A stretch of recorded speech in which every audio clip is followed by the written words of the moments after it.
Okay, let's look at the Bitcoin price in 2014. What's the story for 2014? Down, down, down, down, down. Everybody knows it. The price went down. Here we've got the 1 week candle. So every candle represents 1 week. And you can see, there was a continual staircase of downward movement. So it was still up to 995 in a daytime price at the beginning of 2014. Here is January 6th. That's what the week with January 6th in it. So the first week. So the first week already had a lot of volatility. Prices ranging between 995 and 766. We haven't seen days like that in a long time with that kind of movement. And here we have the GOX period where here's February 24th where the price touched 388. This is at Bitstamp. I'm just using that because they have decent volume and their charts are not very noisy. Okay, and then after that, the price went down again. So let's see, April 7th. So I think this candle here might represent one of the April 15th deadline. So these two right here, that supposedly on April 15th, China was supposed to release this big letter. But basically through this whole period was a lot of China FUD.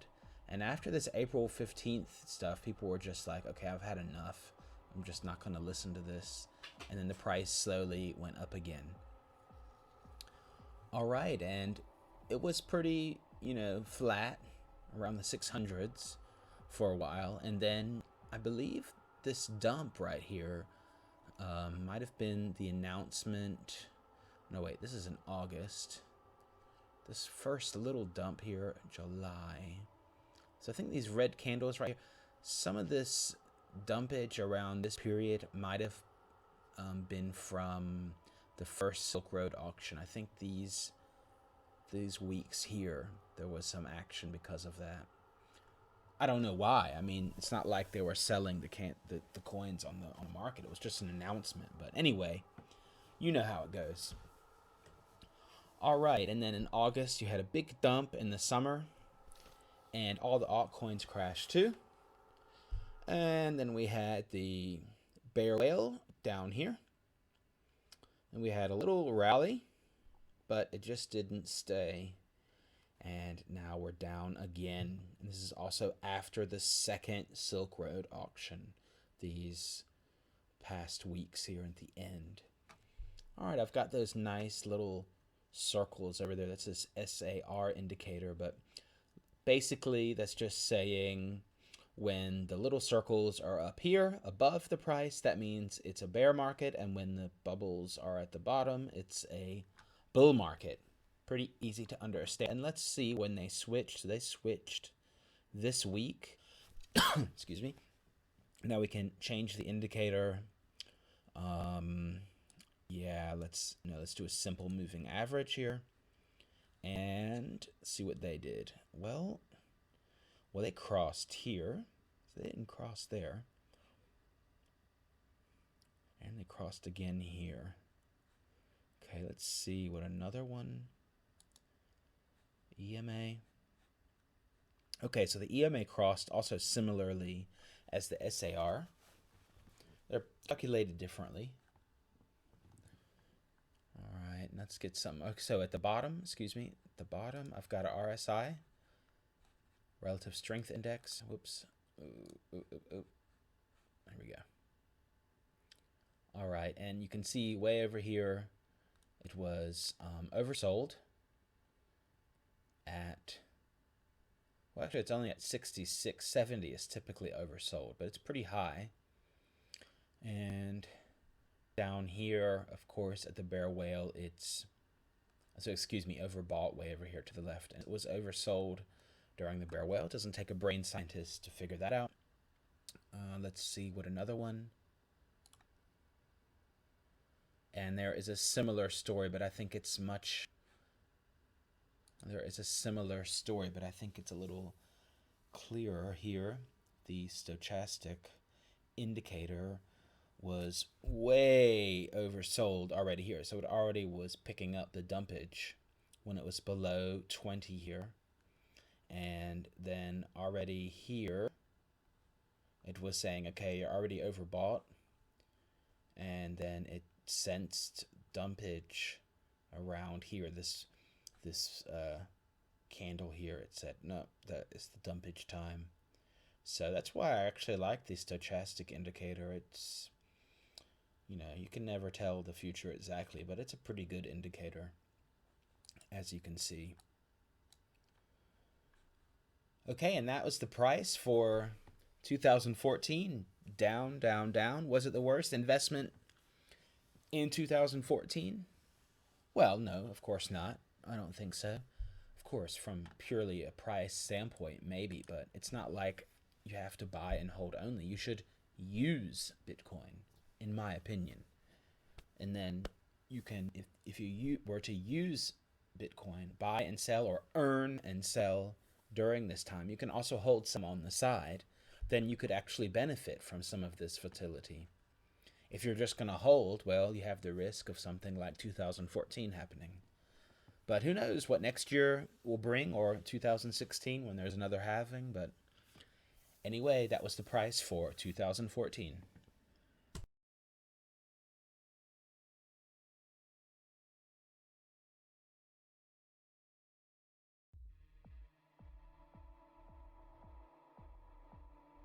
Dogecoin, Litecoin, Darkcoin, and Ripple.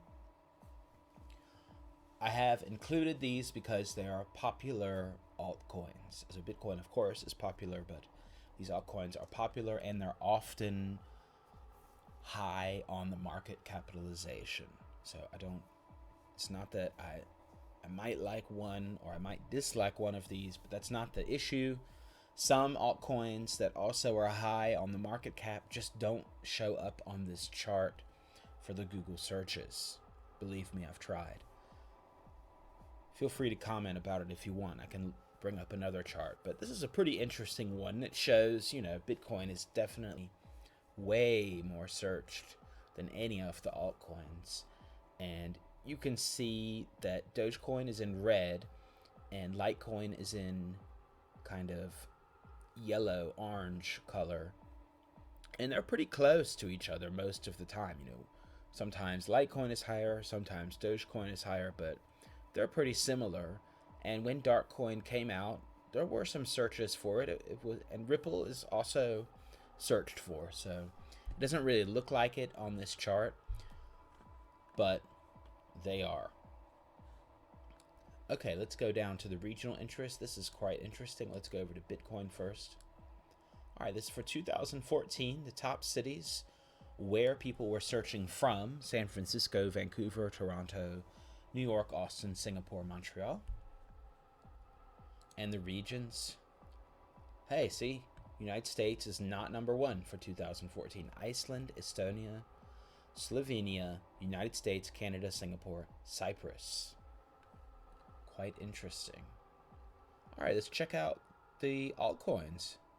Dogecoin is popular in Austin, San Francisco, Vancouver, Toronto, Calgary, Helsinki, and Sydney. So some of the same cities. Let's go to city here.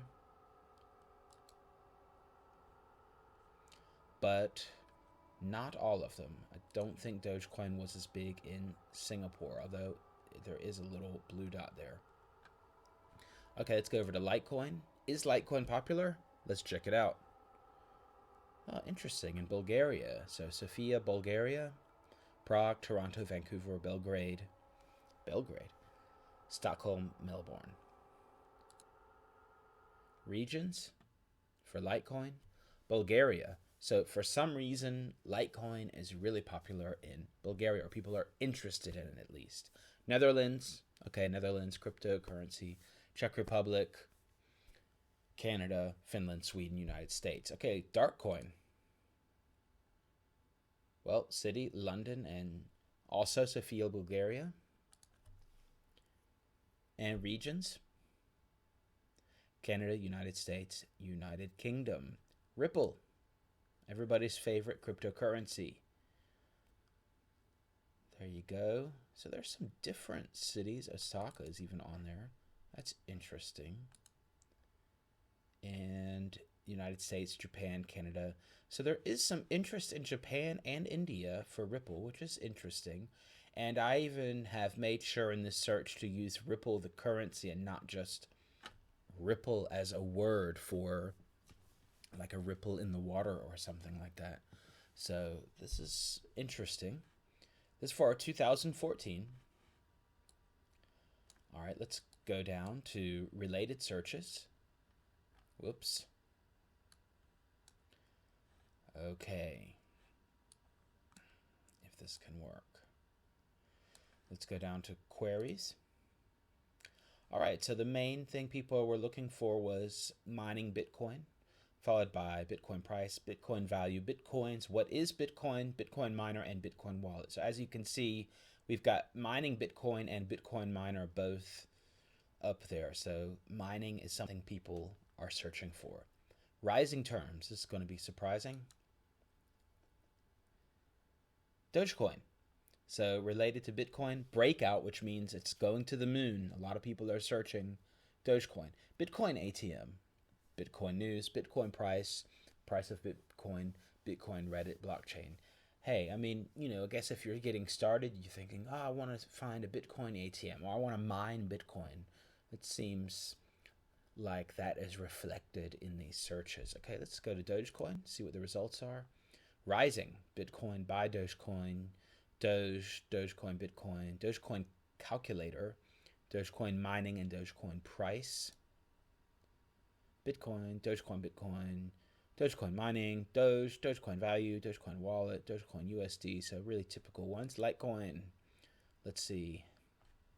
Dogecoin, ASIC miner, Litecoin ASIC miner, ASIC, Litecoin ASIC, Litecoin difficulty, Litecoin hash rate. So a lot of mining terms there in the rising searches. Mining Litecoin, Bitcoin, Litecoin. So you can see a lot of people are looking for mining, altcoins or Bitcoin. Darkcoin, interesting, rising. Bitcoin talk Darkcoin, Darkcoin calculator, Darkcoin miner, pool, mining Darkcoin calculator. Yeah, there's nothing about being anonymous or internet privacy here, but still interesting. You've got the typical ones: price, mining, and here you've got an interesting one: Bitcoin talk, Darkcoin, and Ripple. Cryptocurrency, Ripple cryptocurrency, Ripple Labs, Ripple Trade, Ripple Price, Ripple Bitcoin, Ripple Labs. So nothing here about how do I use the Ripple protocol in order to trade or anything like that, but still some interesting results. Okay, let's compare Bitcoin to some other legacy payment mechanisms. So we've got here Bitcoin, PayPal, online banking is this yellow-orange color, Western Union is green, and money order is purple. So Bitcoin is blue. So for a while, more people were searching for Bitcoin than Western Union. But after the price crash and around the time of the big China FUD in April, Western Union maintained and Bitcoin went down in interest in the search engine, but was pretty flat over 2014. Had some ups and downs, but maintained. And you can see Western Union was pretty much a flat line. Still, Bitcoin is more searched for than money order, which I don't know if I needed a money order if I would have internet, but anyway, you can see online banking and PayPal are very popular search terms. Okay, and that's it for Trends 2014.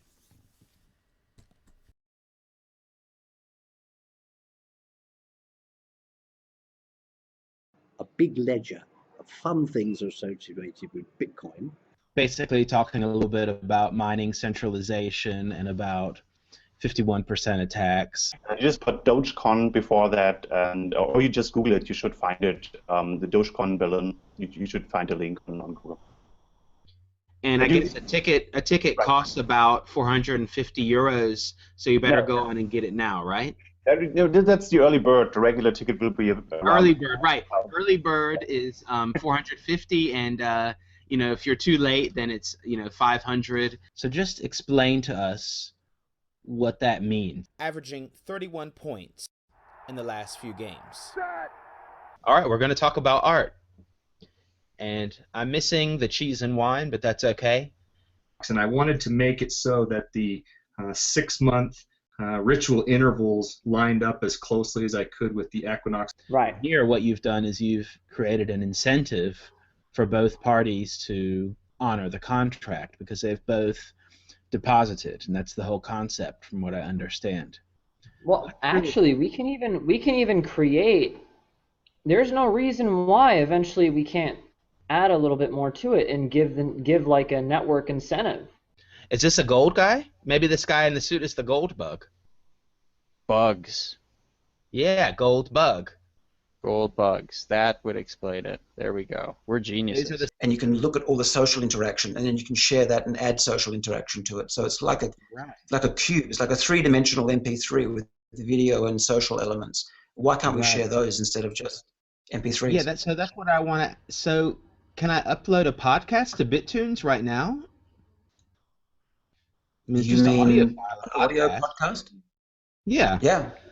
An audio show, absolutely, yeah. Who knows whether or not Dogecoin will become a really big, seriously successful currency, but oh dear, the light's turned off.